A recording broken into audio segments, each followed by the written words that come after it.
Assalamu alaikum, Bismillahirrahmanirrahim. My name is Dr. Serish Tariq and I'm your mentor of IMM OBG. And today we will discuss about the orientation session of August 2025 IMM attempt. So why this course is called all in one, ठीक है, क्योंकि इसमें 2.5 month जो है वो theoretical हम पढ़ाते हैं, ठीक है, और उसके बाद 2.5 मंथ जो होता है वो क्रैश पास पेपर्स का कोर्स होता है। तो जो students all in one course में एक दफ़ा एनरोल हो जाते हैं, ठीक है, तो ऑटोमेटिकली जब थ्योरी का कोर्स ख़त्म हो जाता है तो उनको क्रैश पास पेपर्स का लिंक सेंड कर दिया जाता है, ठीक है। तो उनको बार बार रजिस्ट्रेशन कराने की ज़रूरत नहीं पड़ती, ठीक है। And about the fee structure, जो आप लोगों के क्वेश्चंस होते हैं वो एंड पे मैं आपको बताऊंगी। तो सबसे पहले जो आप लोगों का इंपॉर्टेंट क्वेश्चन होता है, मैं इन जनरल बात करूँ कि आईएमएम की क्या बुक्स आपके पास होनी चाहिए। ईबीएम, दो ईबीएम जो है वो अपडेटेड नहीं है। आप कभी भी ईबीएम सेपरेट नहीं पढ़ते तो आपको गाइडलाइन साथ में रखनी पड़ती हैं। ड्यू हर्ट्स के जो इंपॉर्टेंट चार्ट्स है, ठीक है, जो फ्लो चार्ट्स बने हुए हैं, जैसे ऑब्स्टेट्रिक इमरजेंसी के फ्लो चार्ट्स बने हुए हैं, ठीक है। इसके अलावा मेडिकल डिसऑर्डर्स के जो फ्लो चार्ट्स हैं, जो बॉक्सेस बने हुए हैं, ठीक है, अगर आपके पास टाइम है तो वो बहुत इंपॉर्टेंट है और अच्छे हैं, ठीक है। 10 टीचर्स यूजली हम आईएमएम के लेवल पे अब रिकमेंड नहीं करते क्योंकि अंडर ग्रेजुएट लेवल की बुक है, ठीक है। सो 10 टीचर अगर आपके पास बहुत टाइम है और आप चाहते हो कि इसको कवर करना चाहो तो करो, अदरवाइज इट इज़ ऑप्शनल, ठीक है। It's not for now IMM FCPS. लेकिन जो कि आप लोगों ने ऑलरेडी एमबीबीएस में पढ़ी होती है तो बहुत ज़्यादा स्टूडेंट्स कहते हैं कि मैडम हम एक दफ़ा रीड करना चाहते हैं। So it's up to you, ठीक है। गाइडलाइंस की समरी, जो स्टूडेंट, ये अब मैंने इन जनरल उन स्टूडेंट्स के लिए बात की है, ठीक है, जो कोर्स नहीं लेते उनके लिए ये आईएमएम की बुक्स है। लेकिन जो ऑलरेडी कोर्स लेंगे इंशाल्लाह, तो उनको सब कुछ, जैसे फॉर एग्जांपल अगर मैंने फिजियोलॉजिकल चेंजेस इन प्रेगनेंसी कराया है, ठीक है, तो वो मैंने उसकी एक समराइज्ड फॉर्म दी है और मैंने नीचे रेफरेंसेस शेयर किए हुए हैं कि मैंने ये चीज़ें ईबीएम से पढ़ा रही हूँ या मैं इसको ड्यूहर्ट से पढ़ा रही हूँ या मैं गाइडलाइन से पढ़ा रही हूँ, ठीक है। यूजली साथ में बुक्स पढ़ने की ज़रूरत नहीं पड़ती, लेकिन मैं इन पर्सनली जो है वो बुक रीडिंग को साथ में इनकरेज करती हूँ, ठीक है। फॉर एग्जांपल अगर मैं आपको एंटीनेटल केयर पढ़ा रही हूँ, आप ईबीएम से वो चैप्टर निकालें, ठीक है, और आपने देखिए लेक्चर जो है ना ये स्क्रीनशॉट्स की फॉर्म में होते हैं, पीडीएफ किसी भी ऑनलाइन कोर्सेज में पीडीएफ अवेलेबल नहीं होते बिकॉज ऑफ कॉपीराइट इश्यूज़। हम आपने करना क्या कि जैसे फॉर एग्जांपल एंटीनेटल केयर आपने पढ़ा, ठीक है, उसके जो इंपॉर्टेंट पॉइंट्स हैं ना, ठीक है, वो आपने अपनी ईबीएम पे पेस्ट करते जाना है, ठीक है। उसका फ़ायदा ये होगा कि आपको पूरी जो है ना वो लिखने की ज़रूरत नहीं है, ठीक है। जब आप एक दफ़ा लेक्चर सुनते हो फिर दूसरी दफ़ा सुनते हो, ठीक है, तो आपको वो सुनी हुई चीज़ याद रह जाती है और जब आप उसको लिख के पेस्ट कर देते हो अपनी ईबीएम की बुक में तो आपको एंड पे रिवीजन में हेल्पफुल होता है, ठीक है। सो आप लोगों का ये क्वेश्चन होता है कि मैडम हम सब सारे मतलब नोट्स बनाना अच्छी बात है, अब बनाएं, ठीक है, लेकिन आप किसी एक बुक पे फॉर एग्जांपल आपने ईबीएम मेन बुक रखी है तो उसमें आपने वो पेस्ट करते जाना है इंपॉर्टेंट पॉइंट्स, ठीक है। क्योंकि वैसे तो एक लेक्चर में, हर लेक्चर में बहुत ज़्यादा इंपॉर्टेंट पॉइंट्स होते हैं, ठीक है, जैसे गाइडलाइंस भी बहुत इंपॉर्टेंट होती है, लेकिन आप पूरी गाइडलाइन तो नहीं बुक्स में लिख सकते हो ना, ठीक है, क्योंकि एट द एंड रिवीजन तो आपने एक ही जगह से करनी है। और अगर आप चाहते हो कि साथ में मैं कोई नोटबुक बनाऊँ तो ये और ही अच्छी बात है कि उसमें ज़्यादातर इंपॉर्टेंट पॉइंट छोटे छोटे, यानी कि अगर इंसिडेंस है ब्रीच का 3 to 4% लिख दे। सुनी हुई बात, लिखी हुई बात जितनी अच्छी याद रहती है, ठीक है, वो 2 दफ़ा, एक दफ़ा आप सुन रहे हैं फिर आप इसको लिख रहे हैं फिर आप इसको एक दफ़ा पढ़ रहे हैं, ठीक है, तो आपको वो चीज़ बार बार आपकी रिवीजन भी साथ साथ हो रही होती है, ठीक है। तो अब जितने भी कोर्सेज़ हैं, ठीक है, वो सारे ई कोर्सेज़ हो गए हैं, ठीक है। एक मोबाइल फ़ोन है आपके पास, आप कहीं भी लेके जाओ, आपको ज़्यादा पहले जो लाइब्रेरी में इतनी ज़्यादा बुक्स उठा के लानी पड़ती थी उनकी ज़रूरत नहीं होती, ठीक है। आपके एमआरसीओजी लेवल तक भी ई कोर्सेज़ हो गए हैं। अब ई लाइब्रेरी बुक्स हैं, ठीक है, लोग ई बुक से पढ़ते हैं। बाकी जितने भी इंटरनेशनल एग्ज़ाम है, ठीक है, आप उसकी एक आध बुक्स ले सकते हो, बाकी तो सारी ई बुक्स हैं, ठीक है। सो कोशिश करें कि आई नो मोबाइल से लैपटॉप से पढ़ना डिफ़िकल्ट होता है, लेकिन दिस इज़ द वे, मतलब ये एक ईज़ी तरीका है पढ़ने का, ठीक है। तो आपको मतलब ये कि बहुत ज़्यादा बुक्स से पढ़ने की ज़रूरत नहीं पड़ती, आपको सब कुछ एक जगह समराइज़ फॉर्म में मिल जाती है। कहने को lecture is more than enough, ठीक है। जब मैं अपने हर लेक्चर के नीचे बताती हूँ कि ये लेक्चर इनफ है, या मैं कहती हूँ अच्छा एक दफ़ा सेल्फ स्टडी के लिए पढ़ लें। फॉर एग्ज़ाम्पल जैसे कोई भी चैप्टर है, ठीक है, उसमें जो फिज़ियोलॉजिकल चीज़ें होती हैं जैसे मेंस्ट्रुअल साइकिल की फिजियोलॉजी, अक्सर आईएमएम के लेवल पे उस पे से भी क्वेश्चन आ जाते हैं। तो वो जैसे ईबीएम के स्टार्ट में उन्होंने लिखी हुई है हर चैप्टर की, ठीक है, कॉन्ट्रासेप्शन के स्टार्ट में थोड़ा बहुत लिखा होता है, फिजियोलॉजिकल चीज़ें लिखी होती हैं, सो दैट इज़ इंपॉर्टेंट, ठीक है। क्योंकि मैं आपको पैथोलॉजिकल चीज़ें पढ़ाऊँगी लेकिन जो बुक से आप पढ़ेंगे उस पर कुछ ना कुछ फिजियोलॉजी भी बताई होती है, ठीक है। तो इसलिए मैं बुक रीडिंग को इनकरेज करती हूँ और ईबीएम ही मेन बुक है, लेकिन ईबीएम में बहुत ज़्यादा टॉपिक्स हैं, वो मैं साथ साथ गाइड करते जाऊँगी कि वो अपडेटेड नहीं है, जैसे ब्रीच हो गया, सीटीजी हो गई, आईयूजीआर हो गया, प्रीटर्म पी प्रॉम हो गया, ठीक है। इंट्रापार्टम की जो नाइस गाइडलाइंस है वो अपडेटेड हुई हैं, वो नहीं, उसके अंदर हाइपरेमेसिस अपडेटेड हो गया, बहुत सारे टॉपिक्स अपडेटेड हो गए हैं। लेकिन स्टिल जैसे इन्फेक्शंस है वो बहुत अच्छे लिखे हुए हैं ईबीएम में, ठीक है। फिर मैं कुछ वो वैसे सारे इन्फेक्शंस में सारे आपको कवर करवा दूंगी, वो मैं साथ में बताती हूँ, अगर ज़रूरत होती है तो मैं ईबीएम में पढ़ने का बोलती हूँ, वरना मैं यही कहती हूँ कि आप ईबीएम पे नोट्स बना लें, ठीक है। ओके, नेक्स्ट है एमसीक्यूज़ की बुक्स, ठीक है। ये भी आप लोगों का अच्छा गाइडलाइंस आपको सेपरेट पढ़ने की ज़रूरत नहीं है कोर्स में, वो सब गाइडलाइंस पे ही बनाए हुए हैं लेक्चर्स, ठीक है। ओके, एमसीक्यूज़ की बुक्स जो प्री टेस्ट है, अच्छा इसमें मैंने आप लोगों को एक्सेस देना है लैंग ऑडियो वीडियो लेक्चर्स का, 17 चैप्टर्स हैं उसमें। प्री टेस्ट के 3 चैप्टर्स है, विलियम के सिलेक्टेड ऑब्स गाइनी के एमसीक्यूज़ है जो मैंने खुद सेलेक्ट किए हैं, जो एक्चुअल सीपीएसपी रिकॉल से, ठीक है, वो आपने करने हैं वहाँ से, ठीक है। प्री टेस्ट वैसे तो आपने खुद सारी करनी है, लेकिन मैंने इसमें 3 इंपॉर्टेंट चैप्टर्स कराए हुए हैं, ठीक है। ओके, विलियम सिलेक्टेड एमसीक्यूज, तो पहले जो 3 चीज़ें वो आपको मिल जाएंगी, लेकिन प्री टेस्ट के बाकी चैप्टर्स भी आप लोगों ने खुद करने हैं। पास पेपर्स हम लोग कवर करेंगे क्रैश कोर्स में, ठीक है। पास पेपर्स के लिए भी सेपरेट इतनी ज़्यादा एमसीक्यूज की बुक्स मार्केट में वो लेने की ज़रूरत नहीं है, ठीक है। हर बुक में कोई ना कोई मिस्टेक होती है, और पास पेपर्स जो है वो विदाउट मेंटोर आप लोग करेंगे तो वो बहुत ही एंड पे प्रॉब्लम क्रिएट करते हैं, क्योंकि हर जगह की में इश्यूज़ हैं, ठीक है। हमने जितने भी पास पेपर्स हैं वो हम आपको एक एक एमसीक्यू का रेफरेंस देंगे उसके अंदर, ठीक है, तो वो आपके लिए कॉन्साइज हो जाएगा। अच्छा, एक बुक जो मैंने अभी रिसेंटली लास्ट सेशन से ऐड किया वो मास्टरिंग है, क्योंकि जो फेब 2024 का जो अगस्त 2024 का पेपर आया था, तो उसमें एमआरसीओजी के एमसीक्यू की बुक से क्वेश्चंस आए हुए थे। ऑल्दो जिनकी थ्योरी अच्छी थी उन्होंने भी ठीक किया, लेकिन अगर आपके पास टाइम हो तो मास्टरिंग एक दफ़ा करें। मास्टरिंग एज सच आप लोगों को लेने की ज़रूरत नहीं है सेपरेटली, मैं आप लोगों को ई लाइब्रेरी का एक्सेस दे दूँगी, ठीक है। उसके अंदर ये बुक है, आप जस्ट इस तरह करें जैसे फॉर एग्जांपल देखिए, कोई भी एमसीक्यू बुक पढ़ने का जो मैं हमेशा आप लोगों को रिकमेंड करती हूँ, जैसे फॉर एग्जांपल अगर मैंने आपको फिजियोलॉजिकल चेंजेस इन प्रेगनेंसी पढ़ाया ना, तो आपने लैंग से वही चैप्टर करना है फिजियोलॉजिकल चेंजेस वाला, और सेम अगर आपके पास टाइम है तो मास्टरिंग से भी कर लें, ठीक है। क्योंकि मास्टरिंग में ना गाइडलाइंस दी हुई हैं, लेकिन अगेन मेक श्योर के जो वो एंड पे उन्होंने जो कीज़ दी हुई है ना, ठीक है, कि वो अपडेटेड गाइडलाइंस के अकॉर्डिंगली है या नहीं है, ठीक है। तो आप डेफिनेटली साथ गाइडलाइंस पढ़े होते तो आप लोगों को आइडिया हो जाता है। तो mastering is a good book, ठीक है। जैसे फॉर एग्जांपल एंटीनेटल केयर पढ़ लिया, तो एंटीनेटल केयर आपने लैंग से भी कर लिया, प्री टेस्ट से इसका रिलेटेड चैप्टर भी कर लिया, ठीक है, और वो मास्टरिंग से भी आप कर लें। मेरा अपना मेथड खुद भी पढ़ने का यही था, और मैं हमेशा से इसी तरीके से ही पढ़ाती हूँ। एक चैप्टर कर लिया, फॉर एग्जांपल मेडिकल डिसऑर्डर्स कर लिए, तो मैं वो मेडिकल डिसऑर्डर्स फिर उसकी एमसीक्यूज़ की प्रैक्टिस लैंग से करती थी, फिर मैं प्री टेस्ट से करती थी, और फिर मैं मास्टरिंग से करती थी। तो वो मेरा ऑन द होल वो बार बार पढ़ने की वजह से और एमसीक्यूज़ की प्रैक्टिस की वजह से वो चीज़ें याद रह जाती हैं, ठीक है।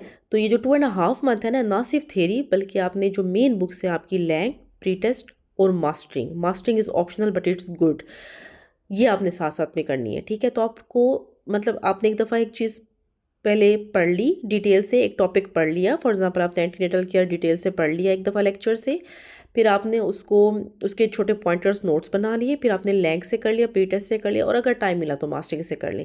पास पेपर्स हम एंड पे करेंगे 2.5 मंथ के बाद, लेकिन अभी 2.5 मंथ में आपने ये काम करना है। और आप बिलीव मी, इस तरह की प्रैक्टिस करने से आपको ये ना इस sort of your brain storming हो रही होती है, ठीक है। आपने चीज़ पढ़ी और फिर उसको एमसीक्यूज़ में देखा, तो वो देखिए कितना अच्छा आपके लिए होगा। आप में से ज़्यादातर शायद लोगों का तरीका भी इस तरह ही होता है पढ़ाई का। मेरा अपना पर्सनल ये तरीका है, मैं सब अपने स्टूडेंट्स को भी यही बताती हूँ, ठीक है। And this is very effective. Try करें, एक आप चैप्टर करें और एक वहाँ से करें, वहाँ से करें, मतलब खुद ही, ठीक है। उनको पहले सॉल्व करने की कोशिश करें, नहीं होते तो उनकी कीज़ को चेक करें, ठीक है। तो आपको बहुत ज़्यादा चीज़ें उसमें और पता चलेंगी, ठीक है। तो वो बहुत ही एक अच्छा एक सॉर्ट ऑफ रिवीजन होती है, ठीक है। कोई भी टॉपिक कर लें, फॉर एग्जाम्पल कॉन्ट्रासेप्शन आपको मैंने पढ़ाया, ठीक है, कॉन्ट्रासेप्शन आपने मेरा पढ़ लिया, आपने अपने नोट्स बना लिए, ठीक है।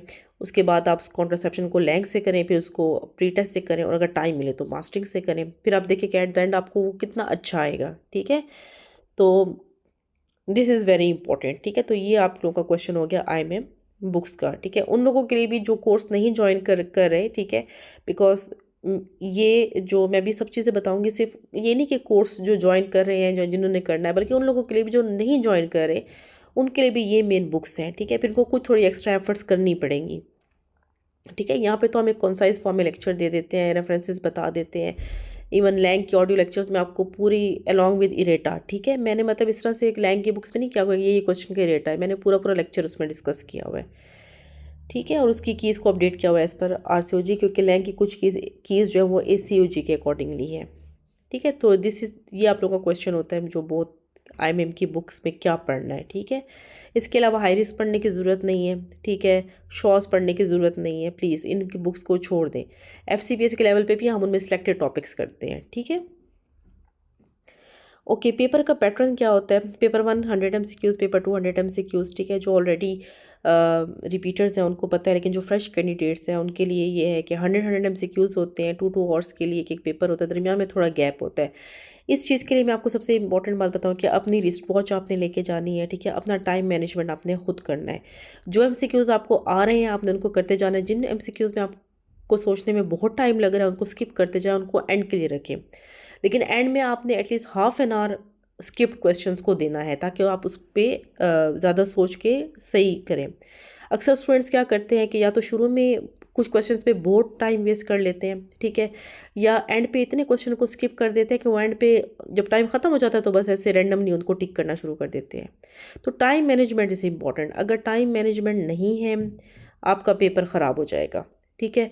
तो टाइम मैनेजमेंट करें। और ये जो मैं आपको बार बार कह रही हूँ ना कि MCQs की प्रैक्टिस करें, ये MCQs की बुक्स हैं, ठीक है। मकसद किसी बुक्स को ख़त्म करना नहीं है, मकसद ये कि MCQs की प्रैक्टिस करना है। पास पेपर्स हम एंड पे करेंगे, लेकिन जो मेन बुक्स है ना, ठीक है, उनकी तो एक दफ़ा मतलब अपनी आदत बनाए। आपकी इस तरह से ये होगा जैसे अप्रेटिस लैंग में कि अगर मैं बोलती भी हूँ मास्टरिंग की, तो मकसद ये नहीं है कि पेपर इन्हीं से ही बन के आएगा। मकसद ये है कि आप लोग को इतनी MCQs पढ़ने की प्रैक्टिस हो जाए, आदत होनी चाहिए, ठीक है। ऐसा नहीं कि आपने थ्योरी पढ़ी और एंड पे बस पास पेपर्स करके एग्जाम में बैठ जाए। बिलीव में उन लोगों से टाइम नहीं मैनेज होता। आप लैंग प्रीटेस्ट मास्टरिंग करेंगे, आपको MCQs की, क्योंकि उनमें डिटेल में MCQs लिखा होता है, कंप्लीट MCQ होता है, आपको पढ़ने की आदत पड़ जाएगी MCQ की। तो जितनी आपकी MCQs की प्रैक्टिस होगी, जितना जल्दी आप उसको पढ़ के इंटरप्रेट कर सकोगे, आपको एग्जाम में उतनी आसानी हो गई, ठीक है। सो प्लीज़ अभी से ही प्रैक्टिस करना शुरू करें, ठीक है। पास पेपर्स की मैं बात नहीं करी, मैं लैंग प्रीटेस्ट और अगर पॉसिबल हो तो मास्टरिंग, ठीक है, जैसे मैंने तरीका बताया है, ठीक है। अगर लोग कहते हैं, जिस तरह कुछ लोग कहते हैं कि ये प्री टेस्ट से नहीं आता, लैंग से नहीं आता, ऑल्दो क्या आता है, मेरे पास प्रूफ है कि लास्ट ईयर में लैंग से भी क्वेश्चंस आए हुए थे, प्री टेस्ट से भी आए हुए थे, ठीक है, मास्टरिंग से भी आए हुए थे। लेकिन जो लोग अभी भी स्टिल कहते हैं अक्सर कि नहीं आता इन बुक से, तो मैं जब जब भी इन MCQ बुक्स का बोलती हूँ ना, मेरा मकसद ये नहीं होता कि इन बुक्स से आएगा। मेरा मकसद ये होता है कि स्टूडेंट जब भी कोई टॉपिक पढ़े, जैसे मैं कह रही हूँ कॉन्ट्रासेप्शन पढ़े, उसके MCQs जो भी हैं इन मेन बुक्स में, जो रिकमेंडेड बुक्स में पढ़ेगा, तो उसको एक MCQs पढ़ने की आदत पड़ जाएगी। तो जब MCQs पढ़ने की आदत पड़ जाती है तो आप एग्जाम में जल्दी MCQ पढ़ सकते हो।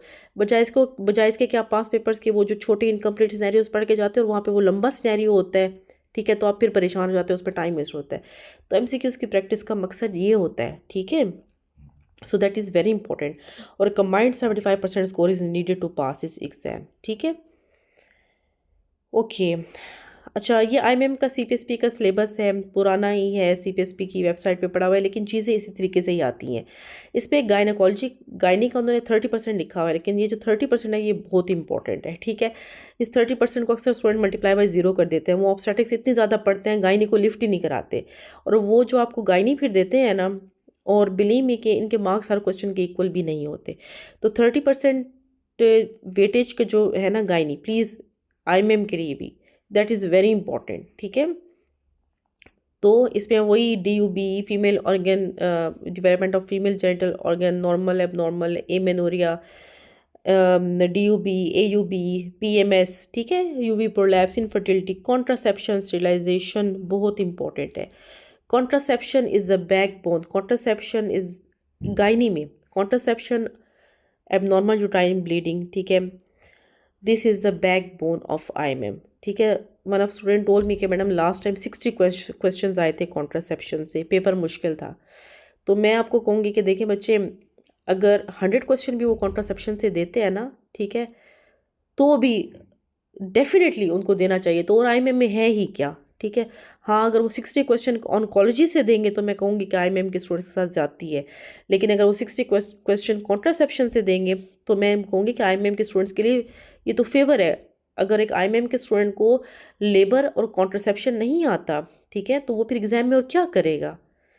सो these are the main topics, please इनको लाइट मत लिया करें। कॉन्ट्रासेप्शन, एबनॉर्मल यूट्राइन ब्लीडिंग, ये तो बार बार आता है, ठीक है। इनके अगर 100 भी एमसीक्यूज आते हैं कॉन्ट्रासेप्शन से, या 100 एमसीक्यूज भी आते हैं नॉर्मल यूट्राइन ब्लीडिंग से, फिर भी आईएमएम का पेपर मैं कहूँगी बहुत अच्छा है, ठीक है। तो एटलीस्ट जो इम्पोर्टेंट टॉपिक्स हैं उनको तो कवर करें, ठीक है। जो आईएमएम के सिलेबस की बैकबोन बना रहा है उनको तो कवर करें, बाकी टॉपिक्स तो साइड पे रह जाते हैं, ठीक है। सो ऑन कॉन्ट्रासेप्शन से 60 क्वेश्चन आने का मतलब है कि बहुत ही अच्छी बात है, और आए हैं लास्ट टाइम, ठीक है।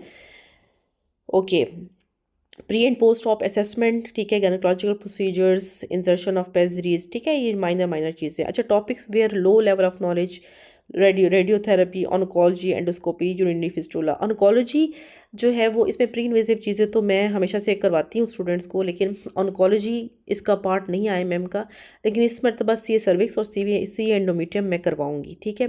क्योंकि लास्ट टाइम जो एग्ज़ाम था आप लोगों का अगस्त 2024 का, उसमें सी एस सर्विक्स और सी एंडोमीट्रियम से कुछ क्वेश्चंस आए हुए थे, ठीक है। तो आगे भी आपने जाके पढ़ना है तो इसकी हम बेसिक्स चीज़ें पढ़ लेंगे कि स्टेजिंग किस तरह होती है और मैनेजमेंट क्या होती है, ठीक है, और हिस्टेक्टमी की टाइप्स क्या होती है, वर्डाइम हिस्टेक्टमी क्या होती है, ठीक है, और किसकी चीज़ पे कब कौन सी करते हैं, तो वो एंड पे मैं आपको गायनी के मॉड्यूल में इंशाल्लाह करवाऊंगी, ठीक है। नेक्स्ट ऑब्स्टेटिक्स 70% आप सबको पता है, labour puerperium, abnormal pregnancy, medical complication, सारे मेडिकल डिसऑर्डर्स डेफिनेटली बहुत बहुत इंपॉर्टेंट हैं, ठीक है। स्पेशली जो आजकल ज़्यादातर चीज़ें आ रही हैं वो थायराइड डिसऑर्डर से आ रही हैं, ठीक है, सीवीएस से आती हैं, डायबिटीज़, हाइपरटेंशन तो ऑलरेडी इनका फेवर है, ऑब्स्टेटिक कोलिस्टेसिस मोस्ट फेवरेट टॉपिक है इनका, acute fatty liver of pregnancies और डर्मेटोलॉजिकल डिसऑर्डर्स भी बहुत इंपॉर्टेंट है, हर पेपर में 2 एमसीक्यूज आते हैं, वो एक ही चार्ट बना हुआ है एबीएम में, वो मैं आपको बताऊंगी, ठीक है, उसी से ही आता है। Operative instrumental interventions, forceps vacuum breech, shoulder dystocia, C-section, episiotomy, perineal tears, very important, rupture uterus, inversion uterus, manual removal of placenta, ठीक है, ये सारे जो भी ऑब्स्टेटिक इमरजेंसीज हैं, that's very important. Epidemiology Feb 2023 तक तो आता रहा था, लेकिन 2024 के पेपर्स में और 2025 के पेपर्स में बायोस्टैटिस्टिक्स उन्होंने नहीं दी, लेकिन फिर भी कुछ बेसिक्स में चीज़ें आप लोगों को बताऊंगी, वो एटलीस्ट थोड़ी बहुत पढ़ के जाइएगा, ठीक है, वो मैं एंड पे ही बताती हूँ। बाकी case control, cohort, Meta analysis, double blind, single blind, ये मेन चीज़ें आती हैं, कोई वो इतनी डिफ़िकल्ट चीज़ें नहीं देते, लेकिन लास्ट 1 ईयर से नहीं आ रहे, बायोस्टैटिस्टिक्स से पहले इसमें से आते थे, लेकिन मैटरनल मॉर्टेलिटी और मॉर्बिडिटी से आते हैं, डोमेस्टिक वायलेंस का भी 1-2 एमसीक्यूज आते हैं, इसकी इंसिडेंस के ऊपर आता है, ठीक है। ओके, प्लानर मैं डिटेल में आपको सेंड करूँगी, इसमें पूरा प्लानर नहीं आया, ठीक है, इसके इस लेक्चर के एंड में मैं आपको स्क्रीनशॉट सेंड करूँगी नीचे ग्रुप में ही, ठीक है। तो बेसिकली जो हमारा कोर्स होगा ये मॉड्यूल वाइज होगा, ठीक है। इसमें जो मॉड्यूल बनाए हुए हैं ना, जिनमें सारे स्टूडेंट्स ऐड हैं, जनरल ऑप्स मॉड्यूल है पहला, मेडिकल डिसऑर्डर्स दूसरा, इन्फेक्शन मॉड्यूल तीसरा, प्रेगनेंसी कॉम्प्लिकेशन ऑब्स्टेटिक इमरजेंसीज चौथा, फिफ्थ जो है वो जनरल गायनी मॉड्यूल है जिसपे ऑनकोलॉजी के सी सर्विक्स और सी एंडोमीट्रियम इंक्लूडेड हैं, ठीक है। लैंग विलियम प्रीटस ऑडियो वीडियो लेक्चर्स का एक्सेस भी है, और एक ऑफिशियल डिस्कशन थ्योरी ग्रुप भी है जिसमें आप अपनी कोई भी क्वेरी डिस्कस कर सकते हो, थियरी के रिलेटेड या लैंग प्रीटस विलियम के किसी एमसीक्यू के रिलेटेड। अभी हम पास पेपर्स 2.5 मंथ तक डिस्कस नहीं करें, पास पेपर्स के लिए हम 2.5 मंथ उसके बाद डिस्कस करेंगे सब कुछ, ठीक है। अच्छा, इसमें इंपॉर्टेंट बात यह है कि इस कोर्स को ना सिर्फ आईएमएम वाले, एमसीपीएस के स्टूडेंट्स भी ले सकते हैं, ठीक है, और एमसीपीएस के स्टूडेंट्स को के लिए थ्योरेटिकल सब कुछ यही है, ऑनकोलॉजी भी इनके लिए यही है, लेकिन जो क्रैश कोर्स में वो होंगे वहाँ पे उनको आईएमएम के पेपर्स कराए जाएंगे, ठीक है, क्योंकि एमसीपीएस के लिए आईएमएम के पेपर भी इंपॉर्टेंट हैं। ओके, oncology में सी cervix, C endometrium included. Okay, from mid of May access will be given for crash pass paper course to students of all in one course. All in one course का जो fees structure आप लोग पूछते हो, तो all in one course का fees structure 20,000 है, लेकिन अगर कोई सेपरेट सिर्फ थ्योरी का कोर्स लेना चाहता है तो वो भी अवेलेबल है 15,000, और अगर कोई सेपरेट जस्ट क्रैश पास पेपर का कोर्स लेना चाहता है जो मिड ऑफ मे से या 10th मई से स्टार्ट होगा, वो 14,000 है। तो उस तरह से देखा जाए तो ऑल इन वन कोर्स बहुत ही रिजनेबल पड़ता है। अगर आप सेपरेट कोर्सेज लेते हो तो दैट गोज टू 29,000, ठीक है। सो 20,000 में ये आपको डिस्काउंट में मिल रहा है, मतलब आप एक दफ़ा आते हो उसके बाद टिल एग्ज़ाम डेट आप लोग हमारे साथ ही होते हो। ओके, रजिस्ट्रेशन डिटेल्स के लिए व्हाट्सएप टेक्स्ट ओनली, ठीक है, बिकॉज मैं सऊदीया में हूँ, यहाँ पे व्हाट्सएप की कॉल्स रिस्ट्रिक्टेड है, सो काइंडली टेक्स्ट किया करें, ठीक है। और ऑलरेडी मैंने बता दिया कि 2.5 मंथ हम जो है वो करेंगे थ्योरी, और उसके बाद 2.5 मंथ क्रैश पास पेपर्स कोर्स करेंगे। ये जो प्लानर है, ठीक है, ये डिटेल में मैं स्क्रीनशॉट नीचे सेंड कर देती हूँ आपको। ये हर मॉड्यूल के आगे बताया हुआ है कि हर मॉड्यूल में कौन कौन से टॉपिक्स हैं, तो इसके आपके में आपके ऑब्स्टेट्रिक गायनी के सारे टॉपिक्स कवर हो जाते हैं, ठीक है। अच्छा, ये जो डेट्स मेंशन की हुई हैं, ये टेंटेटिव डेट्स होती हैं, ऐसी चीज़ें आगे पीछे हो सकती है, क्योंकि दरमियान में रमज़ान की वजह से थोड़ा स्लो डाउन होगा, फिर ईद आ जाएगी, ये चीज़ें चलती रहेंगी, ठीक है। और कहीं पे हम थोड़ा सा स्पीड अप कर लेंगे, ठीक है। Okay, thank you so much.